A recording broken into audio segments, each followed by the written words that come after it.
കരുവന്നൂർ സഹകരണ ബാങ്ക് തട്ടിപ്പ് കേസിലെ പോലീസ് അന്വേഷണം വൈകുന്നതിൽ രൂക്ഷ വിമർശനവുമായി ഹൈക്കോടതി.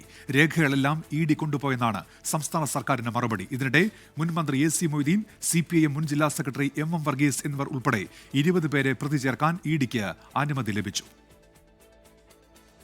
കരുവന്നൂർ സഹകരണ ബാങ്ക് തട്ടിപ്പ് കേസിൽ പോലീസ് അന്വേഷണം ഇഴഞ്ഞു നീങ്ങുന്നതാണ് ഹൈക്കോടതിയെ ചൊടിപ്പിച്ചത്.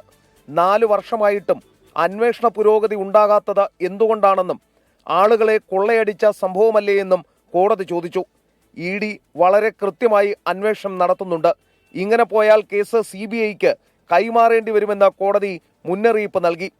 എന്നാൽ കള്ളപ്പണക്കേസ് അന്വേഷിക്കുന്ന എൻഫോഴ്സ്മെന്റ് ഡയറക്ടറേറ്റ് രേഖകൾ എടുത്തുകൊണ്ടുപോയതിനാലാണ് തങ്ങളുടെ അന്വേഷണത്തിന് തടസ്സമുണ്ടായതെന്ന് സംസ്ഥാന സർക്കാർ മറുപടി നൽകി. ഇപ്പോഴത്തെ നിലയിൽ അന്വേഷണം പൂർത്തിയാക്കാൻ 3 മാസത്തെ സമയം കൂടി വേണ്ടിവരുമെന്ന് സർക്കാർ അറിയിച്ചെങ്കിലും വാദം കോടതി അംഗീകരിച്ചില്ല. അന്വേഷണം CBI ഏറ്റെടുക്കണമെന്ന ഹർജിയിൽ നാളെ ഹാജരായി മറുപടി നൽകാൻ സിംഗിൾ ബെഞ്ച് CBI അഭിഭാഷകനോട് നിർദ്ദേശിച്ചു. ഇതിനിടെ മുൻ മന്ത്രി AC മൊയ്തീൻ, CPIM മുൻ തൃശൂർ ജില്ലാ സെക്രട്ടറി MM വർഗീസ് എന്നിവരടക്കം 20 പേരെ പ്രതി ചേർക്കാൻ ഇഡിക്ക് അനുമതി ലഭിച്ചു. ക്രമക്കേടിലൂടെ ലോൺ തരപ്പെടുത്തിയവരടക്കം 80-ലേറെ പേർ കേസിലെ പ്രതികളാകും.